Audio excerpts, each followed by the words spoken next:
Olá, alunos! Olá, alunas! Sejam mais uma vez bem-vindos ao Se Liga na Educação. Eu sou a Débora, professora de Química, e hoje nós vamos dar continuidade com as reações orgânicas de oxirredução. Ou seja, reações orgânicas onde acontece ali a transferência aparente, ou seja, a mudança do NOx de alguns elementos das moléculas, ok? Bom, então vamos continuar então compreendendo como acontecem esses mecanismos e vamos trabalhar especificamente com algumas situações específicas entre alcenos e alcinos, ok? Bom, quando nós falamos, dos nossos elementos, dos nossos alimentos do dia a dia, é muito comum você nem precisar pensar na data de validade deles ou o tempo que eles vão ficar na prateleira.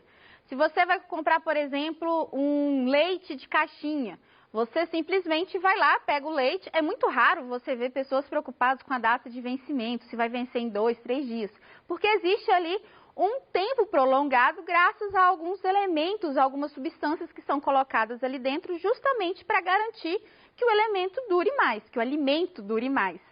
Então, quando nós falamos disso, nós estamos falando justamente dos antioxidantes, também muito famosos nos cosméticos, os cremes antioxidantes. Mas afinal de contas, o que é ser um antioxidante ou simplesmente um agente oxidante? Bom, o antioxidante é aquele que evita a oxidação, certo? Então, ele vai oxidar no lugar daquela outra substância.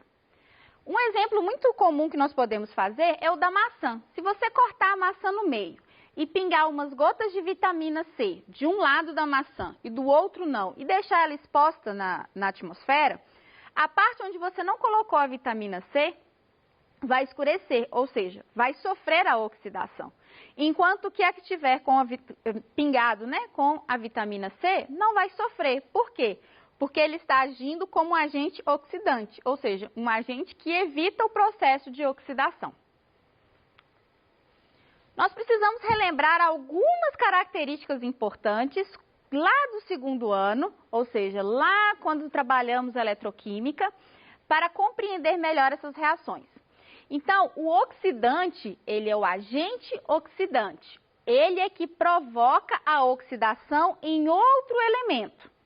Então, na verdade, o agente oxidante, ele reduz, ok? Ele ganha elétrons.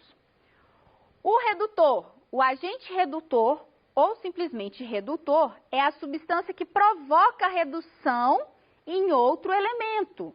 Ou seja, ele é quem sofre oxidação. É ele quem doa os elétrons para esse próximo elemento. Um agente oxidante bastante conhecido é o famoso permanganato de potássio, ou agente Bayer. E ele, dependendo do meio onde ele está, ele pode realizar dois tipos de reação química. Ou a oxidação branda, ou a oxidação enérgica. Então, isso vai depender do composto e do meio aonde esse permanganato vai estar. Então, a oxidação branda, quando que ocorre? Ela ocorre quando o reagente, o permanganato de potássio, o KMnO4, está em meio básico, ou seja, existe um excesso de OH-, ok? E ele vai sofrer uma decomposição e nós vamos representar essa decomposição de forma simplificada. Então, todas essas reações que nós vamos trabalhar aqui na aula de hoje e provavelmente na próxima aula, nós não vamos trabalhar com todos os elementos expressos na equação. Nós vamos omitir alguns, nós vamos trabalhar de forma simplificada, porque são mecanismos mais complexos que não convém a vocês agora, nesse momento da escolaridade de vocês, trabalhar, ok? Então, o que que nós vamos ter aqui? O permanganato, se vocês já conhecem, é aquele pozinho roxo que você compra em farmácia, normalmente é usado aí para diluir em água. E ele forma uma solução violeta. Quando ele acontece, então, a oxidação, ele vai, então, perder essa cor e vai se transformar num precipitado castanho. Observe a carga que cada um desses manganeses vão ter. O manganês na solução violeta, ele tem a carga mais 7, enquanto que no precipitado castanho, ele tem a carga mais 2, ou seja, ele ganhou 3 cargas negativas. Ele ganhou exatamente 3 elétrons. E qual é o resultado dessa reação? Eu tenho 3 oxigênios atômicos, ou seja, é exatamente esses 3 oxigênios que vão ser responsáveis pelas reações brandas ou as reações enérgicas. No caso da oxidação branda, eu tenho a liberação de 3 oxigênios atômicos. Para que ocorra, a oxidação branda, tem que ser, no caso dos hidrocarbonetos, sempre com insaturação. Ou seja, tem que acontecer entre alcenos e alcinos. Precisa acontecer nas ligações duplas e ligações triplas, porque haverá, então, a quebra da ligação π. Bom, então aqui nós temos a oxidação branda de um dos alcenos. Então, na oxidação branda de alcenos, a presença de oxigênio atômico, a água e o agente oxidante, que no caso é o permanganato, em meio básico, provoca o rompimento das ligações duplas, formando então um glicol. O que é um glicol? É justamente essa hidroxila, o OH, um do ladinho do outro, ok? É um álcool, um diálcool, tá? Então, observe aqui, nós temos a dupla ligação entre os carbonos. De um lado, eu tenho CH3 e H, do outro lado, eu tenho 2 CH3. Reagindo com os oxigênios, que eu coloquei de amarelo, e a água. Então, o que vai acontecer? A dupla ligação vai se romper, vai entrar um oxigênio atômico e vai entrar um hidrogênio da água, formando um OH bem aqui em cima. Do lado dele, a dupla ligação não era entre esses 2 carbonos? Então, do lado dele agora, eu vou ter a mesma coisa, o outro oxigênio e o outro hidrogênio da água. Portanto, quando existe essa quebra, existe então a inserção de 2 OHs, um do lado do outro. Por isso que recebe o nome de ol vicinal, porque são vizinhos, ok? Bom, por questão de simplificação, não é costume escrever os compostos inorgânicos que participam dos reagentes. Nem os que são obtidos no produto. Então, nós simplesmente indicamos sobre a seta o sal inorgânico usado e qual é o meio. Então, observe, por exemplo, que aqui eu não coloquei todos os meus reagentes. A água, o permanganato, eu indiquei eles sobre a seta, ok? Essa é a forma simplificada. Bom, a oxidação branda de alcinos. Então, quando eu estou falando agora dos alcinos, eu tenho duas ligações π e uma ligação sigma, certo? Eu posso quebrar essas ligações e eu posso formar novas ligações. Então, aqui eu vou ter a quebra de 2 ligações e a formação de mais 2 novas ligações. Diferente dos alcenos, aqui nós vamos inserir apenas o oxigênio atômico, ok? Então, quando eu tenho uma oxidação branda de alcenos, eu tenho a inserção do oxigênio com o hidrogênio da água. Quando eu estou falando da oxidação branda de alcinos, eu tenho apenas a inserção do oxigênio. Então, o que eu vou formar aqui? Eu vou formar aqui cetonas, dicetonas. Ou seja, são cetonas uma do lado da outra, esse C dupla O, ok? Ou aldeídos, dependendo aqui da minha cadeia principal, certo?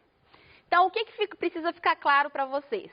Quando eu trabalho oxidação branda de alcenos, eu tenho, então, como produto, vamos voltar lá, o diálcool, ou seja, 2 grupos OH que estão sendo inseridos um do lado do outro nos carbonos onde tinha insaturação. Quando eu estou trabalhando com a oxidação branda de alcinos, eu tenho a quebra dessas 2 ligações aqui, deixando apenas uma, e formando 2 novas ligações em cada um dos carbonos com os oxigênios, ok? Bom, e a oxidação enérgica? Ocorre também com reagente, com permanganato de potássio, porém agora ele atua no meio ácido, no meio H3O+, ok? E ele vai sofrer também uma decomposição. Então, a diferença é justamente a carga. Enquanto que na oxidação branda ele ganhava 3 elétrons, o manganês, dessa vez agora, ele vai ganhar 5 elétrons. Ele tinha o NOx Mn, né, mais 7, e agora ele vai ter o NOx mais 2, ok? Então, ele ganha mais elétrons. Observe que ele libera mais oxigênio atômico no final. O produto resultante da oxidação enérgica vai depender da localização da dupla ligação do alceno. Então, diferente da que nós vimos na branda, aqui a substância orgânica inicial vai contar muito, ou seja, vai depender dela para saber quais serão os produtos. E é aí que vocês têm que ficar espertos. Bom, então nesse caso aqui, quando nós temos então carbonos secundários. O que são carbonos secundários? Vocês lembram? Então, vamos relembrar aqui o que é um carbono secundário. Um carbono secundário é aquele carbono que está ligado a 2 outros carbonos. Então, observe que este carbono aqui está ligado sempre a outros 2, ok? Então, os 2 são carbonos o quê? Secundários. Então, carbonos secundários, o que ele vai ter como produto? Ácidos carboxílicos. Então, o que vai acontecer? Vai ter a quebra dessa ligação, a inserção de um oxigênio em cima, outro oxigênio embaixo com esse hidrogênio. Então, não acontece a saída do hidrogênio. O que vai acontecer é a entrada de 2 oxigênios, formando, então, o ácido carboxílico. A mesma coisa do outro lado. Esse hidrogênio aqui vai ter a inserção de um oxigênio, e este carbono, certo? Vai estar ligado agora fazendo uma dupla ligação com outro oxigênio, formando então o meu ácido carboxílico, ok? Então, isso é quando eu tenho carbonos secundários.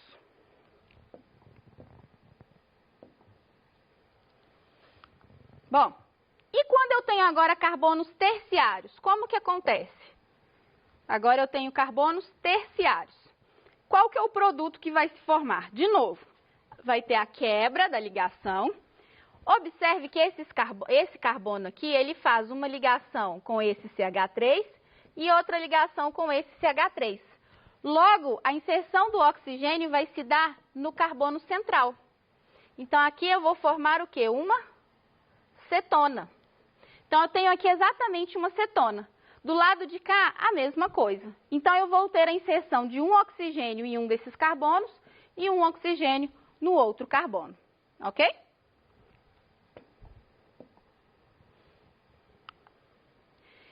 E ainda se formos trabalhar carbonos secundários com carbonos terciários. Então, observe que aqui eu tenho um carbono secundário, ele está ligado aqui a 2 carbonos. Porém, esse outro carbono aqui, ó, ele está ligado a 3. Então, ele é um carbono terciário.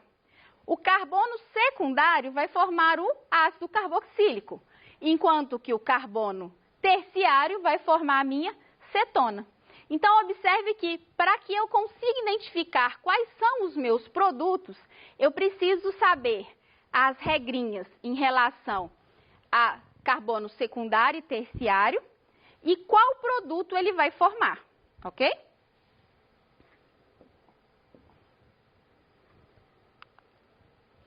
Bom, e se a ligação dupla estiver localizada na extremidade da cadeia carbônica, ou seja, em um carbono primário? Obtém-se o ácido carbônico. Então, quando eu estou trabalhando com um carbono primário, ou seja, ele só está ligado a apenas mais um carbono, quando eu fizer a inserção aqui dos oxigênios, eu vou ter essa molécula aqui. Então, eu vou ter C-OH, OH. Isso é chamado de ácido carbônico. O ácido carbônico, ele não é uma substância muito estável. Ele é uma substância, na verdade, instável. E ele termina se degradando em água e oxigênio. Então, em água e gás carbônico. Então, o que vai acontecer aqui? Só para vocês perceberem. O oxigênio aqui, ele não tem esses pares de elétrons não ligantes? ele vai capturar o hidrogênio, formando a água. E eu vou ter, então, aqui a quebra dessa ligação e vai ter ainda o CO2. Então, essa substância toda aqui, ela consegue formar, se desfazer em água e CO2, ok? Bom, se essa parte de amarelo aqui vai formar, então, um ácido, todo o restante vai formar o quê? Ele vai formar um ácido carboxílico, ok? Então, eu vou ter aqui a formação, a inserção de um oxigênio e do outro oxigênio depois no hidrogênio, ok? Se aqui, no lugar desse hidrogênio, tivesse um CH3, aí sim nós teríamos a formação de uma cetona, ok?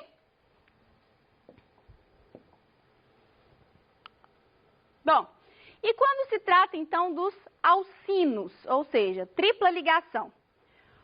Quando se trata de um alcino, na oxidação enérgica de alcinos, a presença do oxigênio atômico, água e o agente oxidante em meio ácido, provoca o rompimento de uma das ligações triplas, formando então o ácido carboxílico.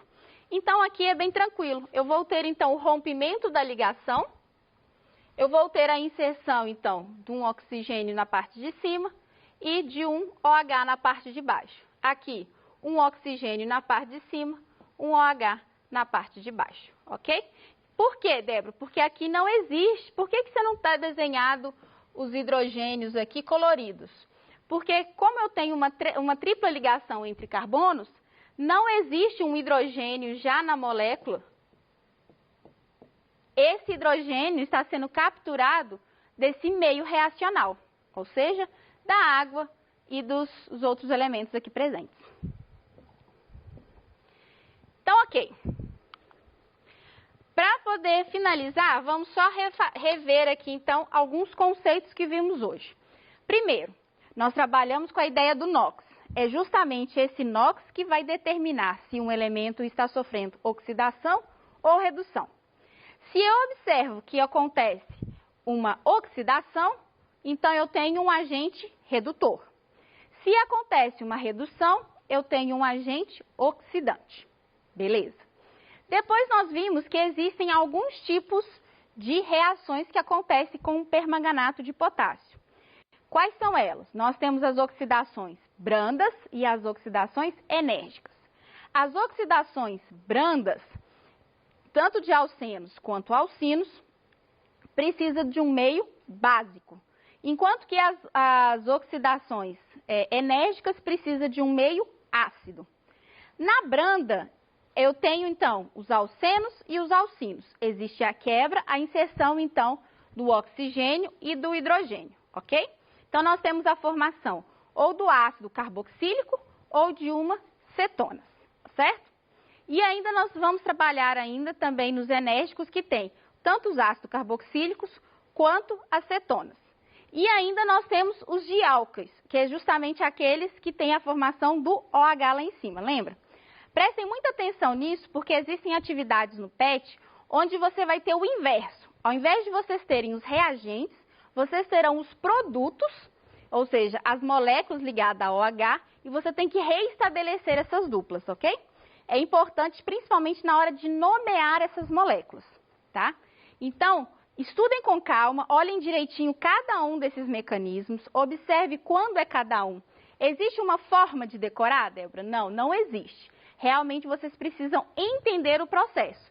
E o principal elemento que eu vejo que pode auxiliar vocês na hora do estudo é entender que uma reação branda eu tenho a liberação de menos átomos de oxigênio atômico, enquanto que na enérgica eu tenho uma liberação maior desses átomos. Na enérgica eu trabalho no meio ácido e na branda no meio básico, ok? No mais, eu quero agradecer a todos por essa aula. Um grande abraço virtual e até mais!